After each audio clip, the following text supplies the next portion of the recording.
ஒரு சமூக வலைதளங்கள்ல பதிவு போட்டாலோ, இந்த அதிகாரத்தை நோக்கி, இந்த ஆட்சியாளர்கள் நோக்கி ஒரு கேள்வி எழுப்பினாலோ, எது பண்ணாலுமே ஒரு ட்விட்டர்ல பதிவு போட்டாவே கைது பண்ணுவாங்க இந்த திமுக அரசாங்கம். அதிமுக செய்தது இவங்களும் 2 பேரும் ஒரு மாற்று இல்ல, 2 பேருமே அதையே தான் பின்பற்றுவாங்க.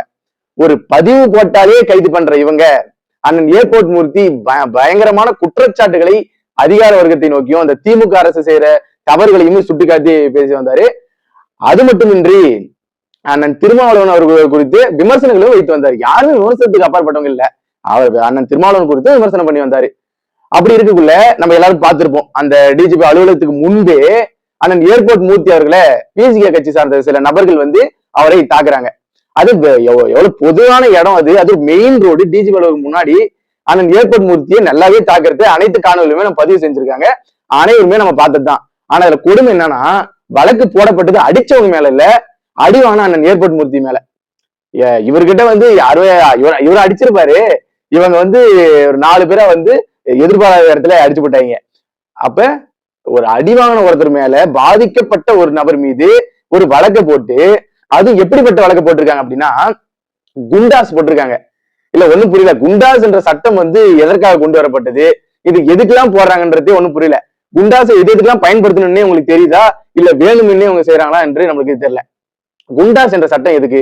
இந்த பாலியல் குற்றங்களை ஈடுபடுறவங்களுக்கு, மணல் கொள்ளையடிக்கிறவங்களுக்கு, தொடர்ச்சியா வந்து கொலை செய்யறவனுக்கு, இந்த மாதிரி கொடூரமான குற்றங்களை செய்யும் நபர்களுக்கு தான் குண்டாசு. அண்ணன் ஏர்போர்ட் மூர்த்தி அப்படின்னு குற்றம் பண்ணாரு அப்படின்னு அந்த குற்றம் எதுவுமே நிரூபிக்கப்படாதனாலதான் அவர் எதுவுமே பண்ணல அப்படின்னு சொல்லிட்டு கடுமையான வழக்கறிஞர்கள், நாம் தமிழர் கட்சி சார்ந்த வழக்கறிஞர்கள் மற்றும் வழக்கறிஞர் நம்ம அண்ணன் ஏர்போர்ட் மூர்த்தி அவங்க வழக்கறிஞர்கள் எல்லாம் சேர்ந்து போராடியதுனால நீதிமன்றம் இவரை குண்டாசுல இருந்து ரத்து பண்ணி நேற்று இரவு புழல் சிறையில இருந்து விடுவிச்சுட்டாங்க. அப்படியே இப்ப சில குரூப்லாம் வந்து கொந்தளிச்சிட்டு இருக்காங்க பொதுவெளியில, அதுவும் பார்க்க முடியுது. இவர் ஏர்போர்ட் மூர்த்தி எல்லாம் எதுக்கு விடுதலை செஞ்சுங்க, இவர் தான் வந்து ஒரு பதற்றத்தை உண்டாக்கக்கூடிய நபர் சமூகத்துல, அப்படி இப்படின்னு பதிவு போடுறாங்க. யாரு? அண்ணன் ஏர்போர்ட் மூர்த்தி பதற்றத்தை உண்டாக்குறாரா? அண்ணன் மூர்த்தி அவர்கள் பேசுவதை குறித்து பார்த்தாலே நம்மளுக்கு தெரியும், தமிழ் சமூகங்களுக்கிடையே ஒரு ஓர்மையை இணைக்க வேண்டும், அனைவரும் ஒன்னா இருக்கணும் என்று பேசக்கூடிய நபர். அப்படிப்பட்ட நபர் பதற்றத்தை உண்டாக்குறாரா?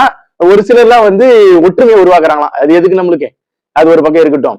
அண்ணன் ஏர்போர்ட் மூர்த்தி நாம் தமிழர் கட்சி மேடையாகட்டும், பாட்டாளி மக்கள் கட்சி மேடையாகட்டும், தமிழ் தேசியவாதிகள், தமிழர்கள் ஒன்றுபடணும் என்று நினைக்கக்கூடிய ஒரு ஆள், ஒரு நல்ல மனிதர். அவரை போய் அவங்க ஏதோ பிரிவினைவாதி மாதிரி பேசிட்டு இருக்காங்க. அது சொல்லக்கூடிய பிரிவினைவாதிகள் தான் சொல்றதே, இவரை சொல்லிட்டு இருக்காங்க.